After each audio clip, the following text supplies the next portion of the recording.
욥기 강의 이제 두 번째 시간입니다. 지난주 욥기는 오리 너구리다 말씀을 드렸습니다.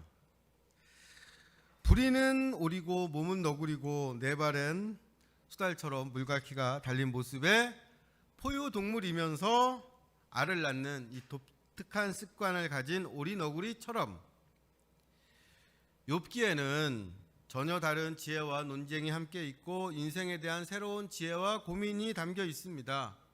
오리 너구리가 최선을 다해 현실 생태계에 적응했던 것처럼 욥이 최선을 다해서 현실의 문제와 싸우고 응답한 기록이 바로 욥기입니다.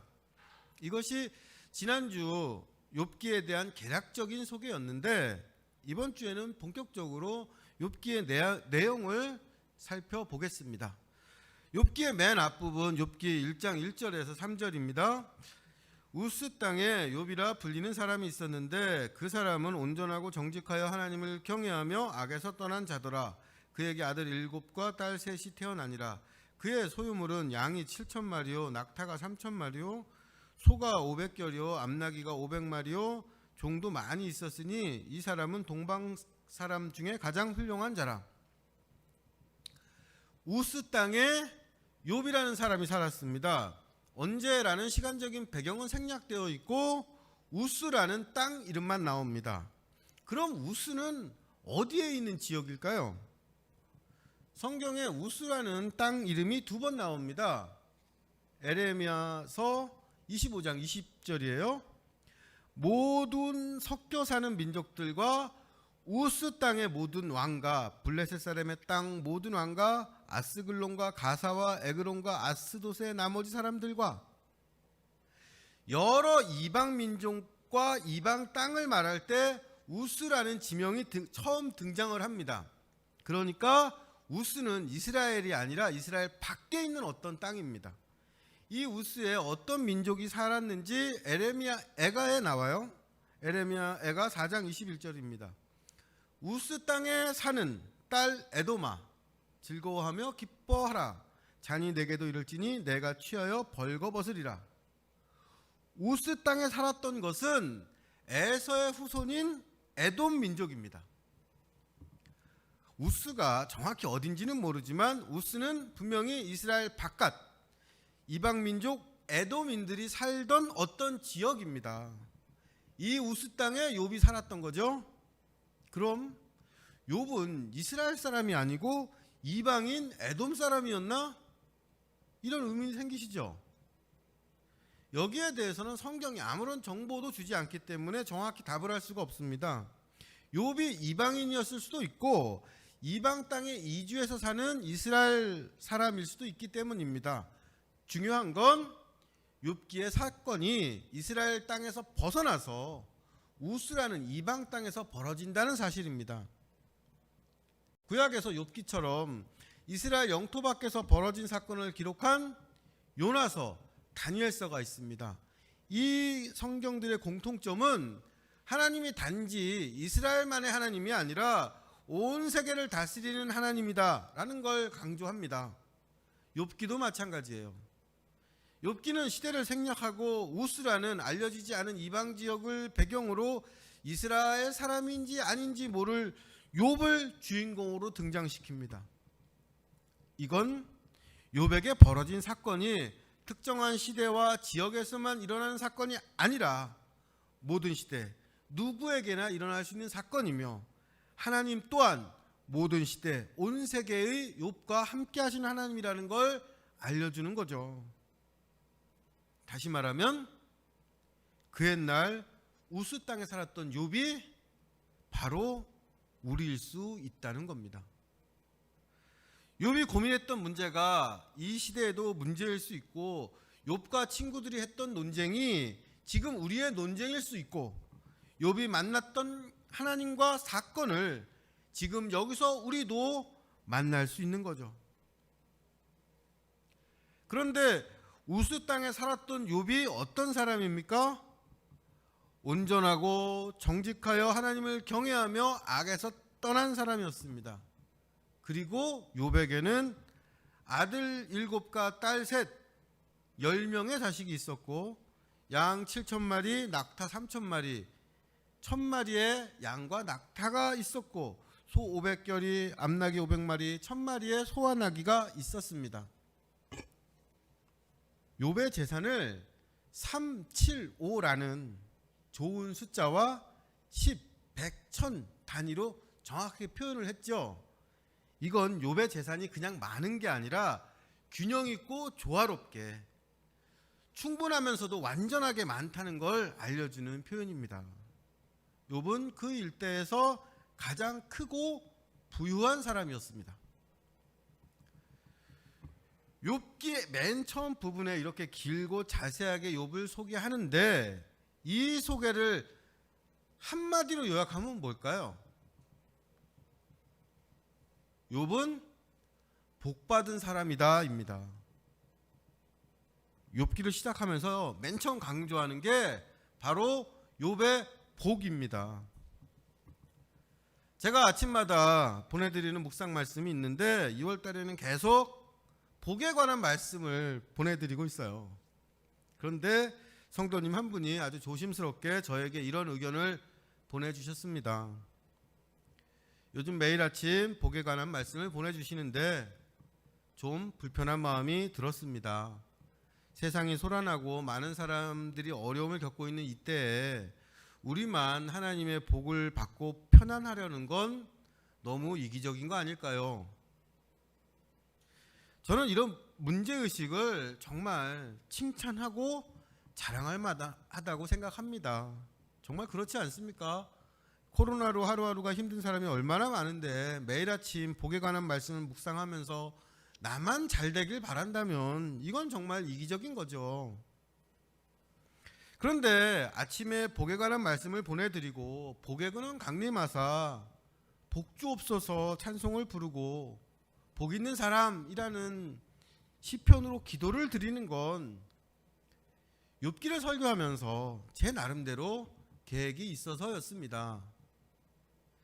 욥기의 주제를 흔히 욥의 고난이라고 하는데 고난은 곧 복의 문제입니다. 복이 없는 게 고난이기 때문이에요. 가난은 돈의 문제고 전쟁은 평화의 문제입니다.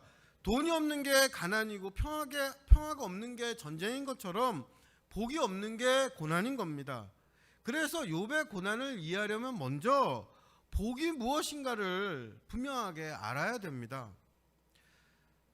저는 욥기 설교를 통해서 성경이 전하는 복이 무엇인지를 전하고 싶습니다. 또 복의 관점에서 욥기를 함께 이해하고 싶어요. 복에 관한 묵상 말씀을 보내드린 것도 이런 이유입니다. 욥기 설교를 듣고 복에 대한 이해가 깊어지고 달라져서 그전과는 다르게 복을 깨닫고 복을 간구할 수 있으면 정말 감사하겠습니다. 성경의 복을 잘 이해하려면 먼저 복으로 번역되는 히브리어 바라크, 구약 성경에서 한 400번 정도 나오는 단어예요. 이 바라크라는 단어에 대해서 먼저 알아야 합니다.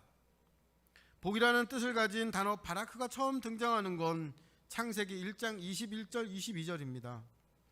하나님이 큰 바다 짐승들과 물에서 번성하여 움직이는 모든 생물을 그 종류대로 날개 있는 모든 새를 그 종류대로 창조하시니 하나님이 보시기에 좋았더라.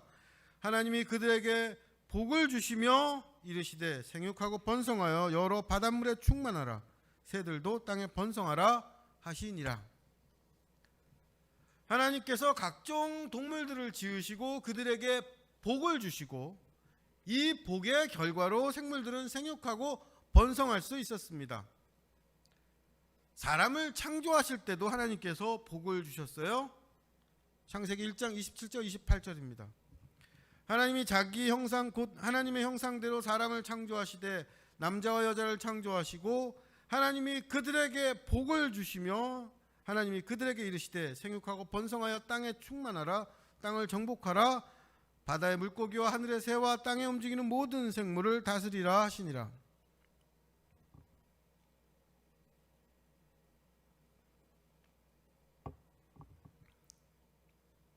하나님의 복을 받은 사람은 동물처럼 생육하고 번성할 뿐 아니라 땅을 정복하고 다른 생물을 다스리는 특별한 사명을 감당할 수 있게 됩니다. 바라크, 복은 피조물이 창조주 하나님께서 주신 생명을 받아서 생육과 번성의 기쁨을 누리고 자신들에게 주어진 역할을 충분히 해내는 겁니다. 그런데 여기서 중요한 거 꼭 기억하셔야 할 것은 이 바라크라는 원어의 뜻이 무릎 꿇다라는 것입니다. 무릎 꿇다가 이 바라크의 원래의 뜻이에요. 시편 95편 6절에 오라 우리가 굽혀 경배하며 우리를 지으신 여호와 앞에 무릎 꿇자, 이런 말씀이 있는데 여기서 무릎 꿇자가 바로 바라크입니다. 하나님께서 그들에게 복을 주셨다라는 말의 원래 뜻은 하나님께서 그들을 무릎 꿇게 하셨다입니다. 여호와 앞에 무릎을 꿇자가 곧 여호와께 복을 받자예요. 창조주 하나님께서 그분의 피조물을 무릎 꿇게 하신 상태, 피조물의 입장에선 창조주 하나님께 기꺼이 순종하고 충성하며 복종하는 상태가 바로 복, 바라크인 겁니다. 복은 우리가 하나님께 무엇을 받느냐가 아니라 우리가 어떤 자세로 하나님 앞에 있느냐의 문제입니다. 복은 하나님께 무릎 꿇는 것이다, 이 뜻을 기억하시면서 지난주에 아침 묵상으로 보내드렸던 말씀 한 구절 함께 보시죠. 신명기 26장 15절입니다. 주의 거룩한 처소 하늘에서 보시고 주의 백성 이스라엘에게 복을 주시며 우리 조상들에게 맹세하여 우리에게 주신 젖과 꿀이 흐르는 땅에 복을 내리소서.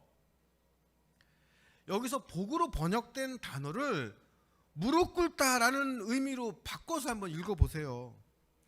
하늘에서 주의 백성 이스라엘을 살펴보시고 하나님께 무릎 꿇게 하시고 우리에게 주신 젖과 꿀이 흐르는 땅에서 하나님께 무릎 꿇으며 살게 하소서. 이 땅에서 하나님을 왕으로 섬기는 하나님께 무릎 꿇는 하나님의 백성이 되게 하소서. 이런 기도입니다.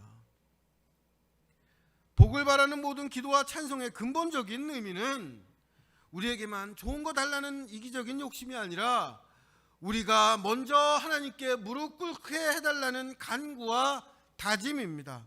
먼저 무릎 꿇은 우리를 통해서 하나님의 이름과 영광이 이 세상에 널리 전하게 되길 바라는 소망이죠.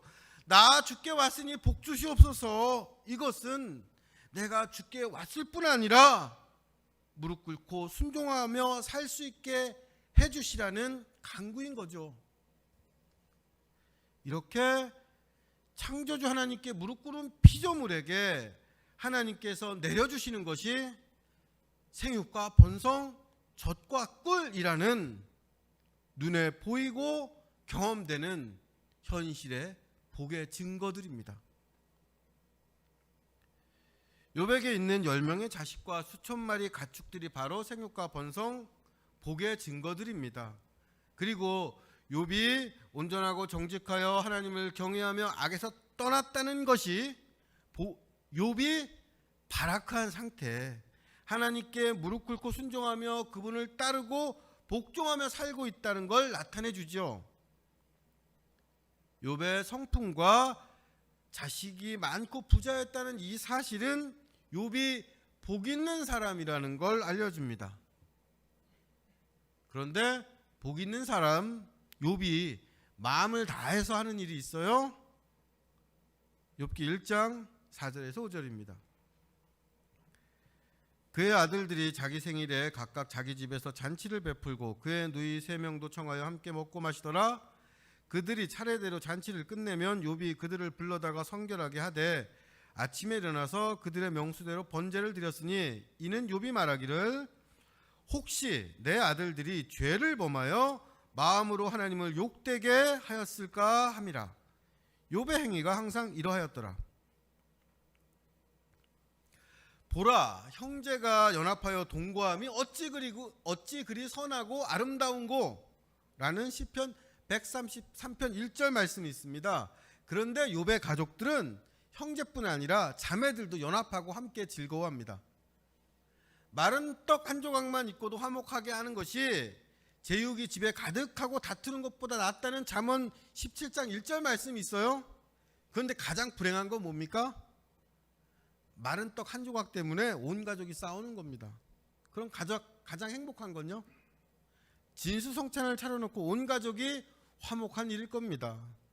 욥의 가족은 특별한 날에 잔치를 베풀고 형제자매 구분 없이 함께 먹고 마시면서 즐거워하는 부유하면서도 화목한 가족이었습니다.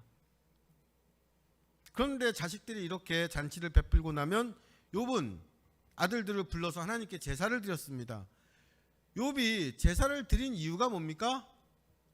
혹시 내 아들들이 죄를 범하여 마음으로 하나님을 욕되게 하였을까 두려워했기 때문입니다. 그런데 생각해 보세요. 좀 이상하지 않습니까?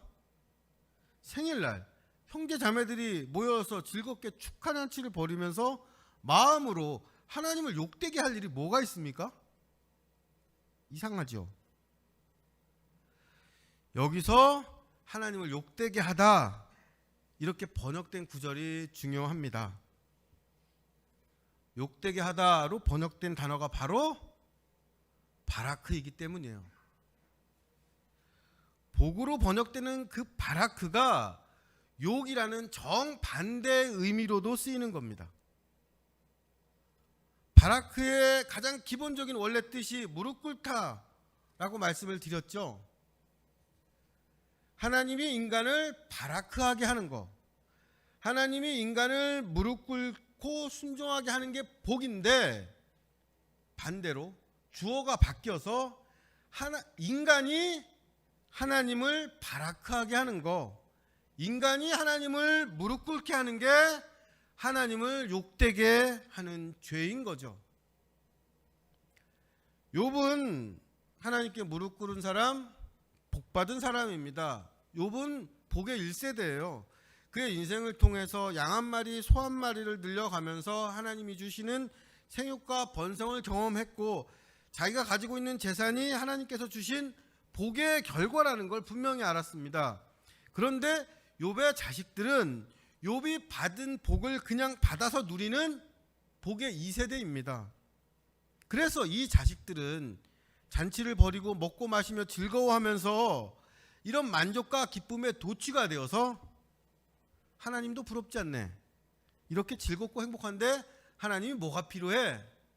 이러면서 하나님보다 하나님이 주신 풍요와 재산을 더 의지해서 마치 하나님을 자기 발 아래 있는 것처럼 가볍게 여길 가능성이 있었던 거죠. 이렇게 하나님을 무릎 꿇게 하는 거, 하나님을 자기 발 밑에 가볍게 여기는 것이 죄, 하나님을 욕되게 하는 일, 십계명으로 말하면 세 번째 죄, 하나님 여호와의 이름을 망령되게 부르는 것입니다. 욥이 걱정했던 게 바로 이런 죄였던 거죠. 정리하면은 무릎 꿇다라는 기본적인 뜻을 가진 히브리어 바라크는 복과 욕이라는 정반대의 의미를 가지고 있습니다. 하나님이 인간을 바라크하면 복이 되고, 인간이 하나님을 바라크하면 욕이 됩니다. 하나님이 인간을 그분 앞에 무릎 꿇게 하시는 것이 복인데, 반대로 인간이 하나님을 무릎 꿇게 하는 건 저주이고 욕이 되죠. 하나님께 바라크의 복을 받은 욥은 자식들이 하나님을 바라크하는, 하나님을 욕하는 죄를 지을까 두려워했습니다. 그런데 욥 자신이 바라크를 앞에 두고 복을 선택할 것인가, 욕을 선택할 것인가 고민하게 되는 것이 바로 그 다음부터 이어지는 내용이죠. 어느 날 하나님께서 천사들과 함께하는 자리에 사탄이 참석합니다. 2주 전에 설교했던 대로 유일신 신앙을 강조하는 그 구약에서는 사탄이 신약처럼 강력한 모습으로 나타나진 않습니다. 그런데 여기서도 사탄은 땅을 돌아다니며 고발하고 분열시키는 것을 찾고 있습니다. 이런 사탄에게 하나님께서 먼저 말씀하시죠. 나의 종 욥을 주위에서 받느냐? 욥은 온전하고 정직하여 하나님을 경외하며 악에서 떠난 사람이다. 세상에 욥 같은 사람은 없다. 이 구절은 하늘에 계신 하나님께서 이 땅에 사는 의인의 삶을 눈여겨보시고 그 삶을 귀하게 평가하신다는 걸 알려줍니다. 나중에 밝혀지지만 하나님께서는 이방 땅 우스에서 벌어지는 욥과 친구들의 대화도 빠짐없이 다 듣고 계셨습니다. 성경이 증언하는 하나님은 이 세상과 분리되어서 인간에게 무심한 하나님이 아닙니다. 이 땅을 보시고 듣고 확인하시는 하나님이십니다. 욥을 칭찬하는 하나님에게 사탄이 대답하죠. 1장 1절에서 9절입니다. 사탄이 여호와께 대답하여 이르되 욥이 어찌 까닭 없이 하나님을 경외하리까? 주께서 그와 그의 집과 그의 모든 소유물을 울타리로 두르심 때문이 아니니까? 주께서 그의 손으로 하는 바를 복되게 하사 그의 소유물을 땅에 넘치게 하였음이니라. 이제 주의 손을 펴서 그의 모든 소유물을 치소서. 그리하시면 틀림없이 주를 향하여 욕하지 않겠나이까?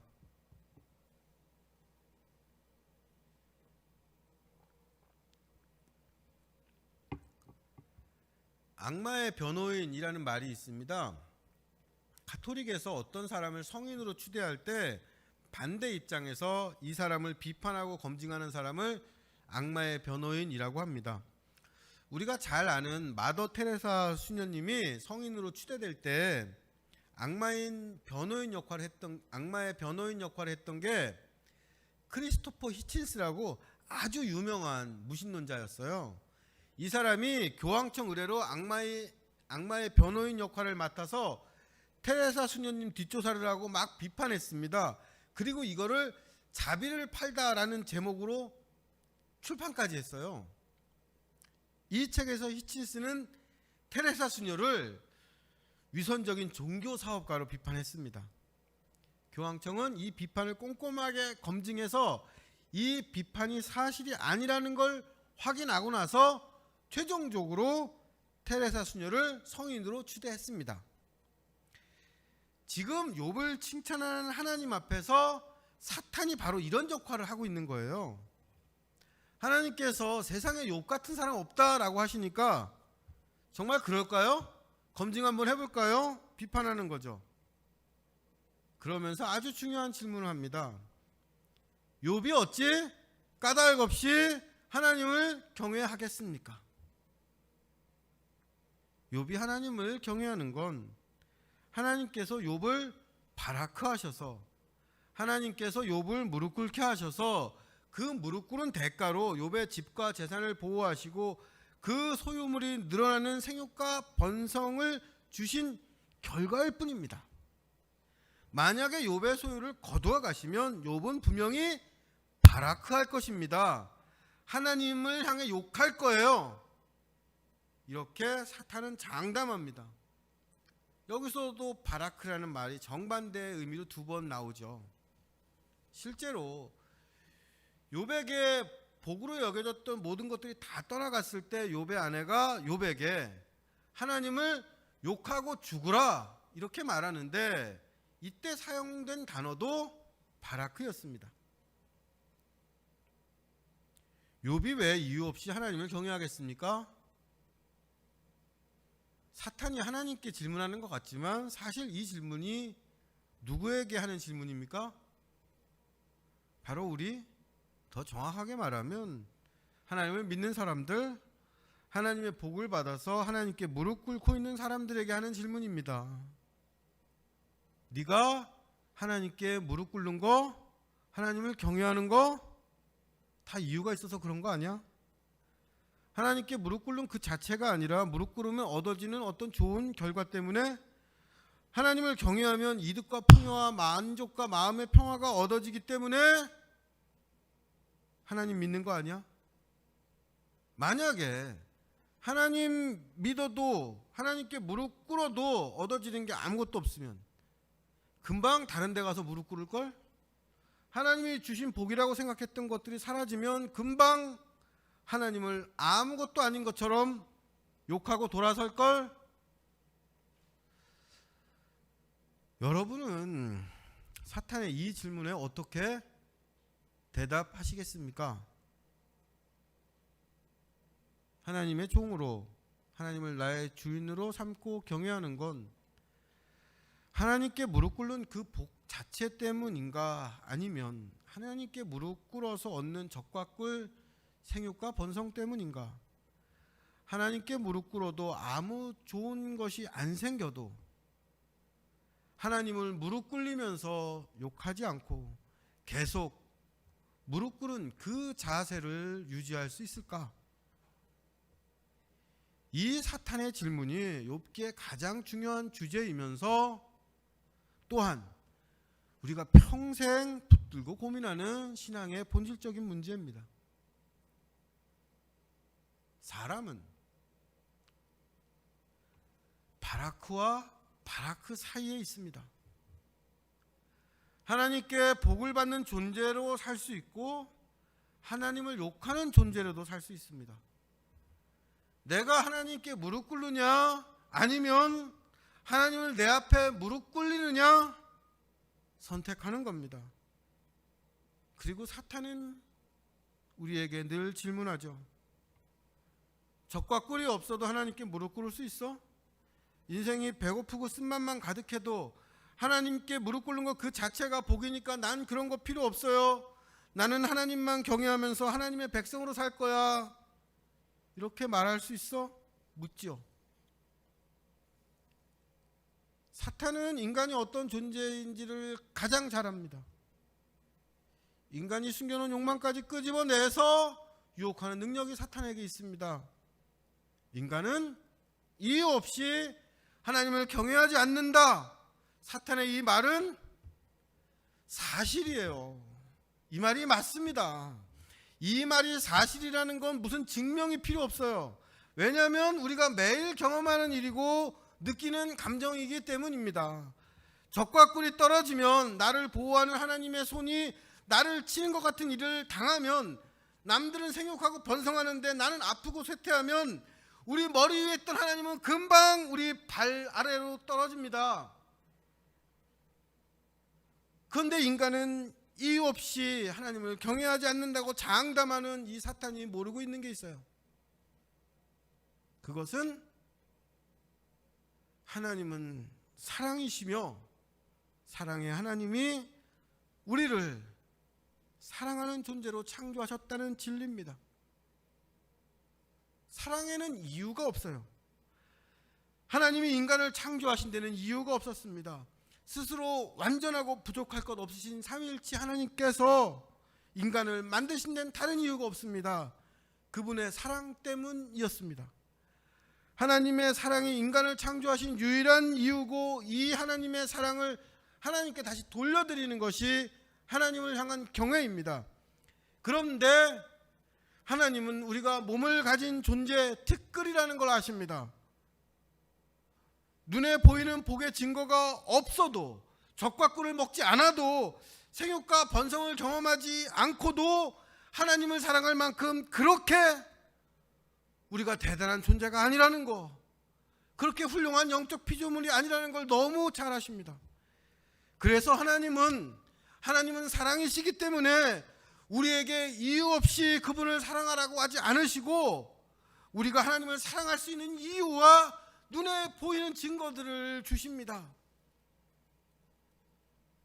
그런데 하나님께서 눈에 보이는 복의 증거들을 주시는 최종적인 목적은 눈에 보이는 복이 없어도, 아무 이유 없어도 하나님을 경외하고 사랑하는 존재로 우리를 만드시기 위해서입니다. 이유 없이 사랑하는 하나님을 닮아서 이유 없이 하나님을 경외하는 그 수준까지 우리를 이끄시기 위해서 하나님께서 쉬지 않고 우리 삶에서 일하십니다. 이 관계를 아름다운 시로 표현한 게 시편 131편이죠. 실로 내가 내 영혼으로 고요하고 평안하게 하기를 젖된 아이가 그의 어머니 품에 있음 같게 하였나니 내 영혼이 젖된 아이와 같도다. 아기는 엄마 품에 젖이 있어서 그 젖을 먹어야 살기 때문에 엄마 품을 좋아합니다. 그런데 어느 때인가 젖이 마르고 그 품에서 먹을 것이 하나도 없어도 엄마 품을 가장 좋아하고 거기서 평화를 얻죠.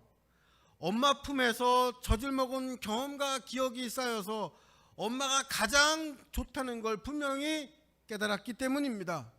하나님께서는 우리 영혼을 젖된 아기처럼 만드십니다.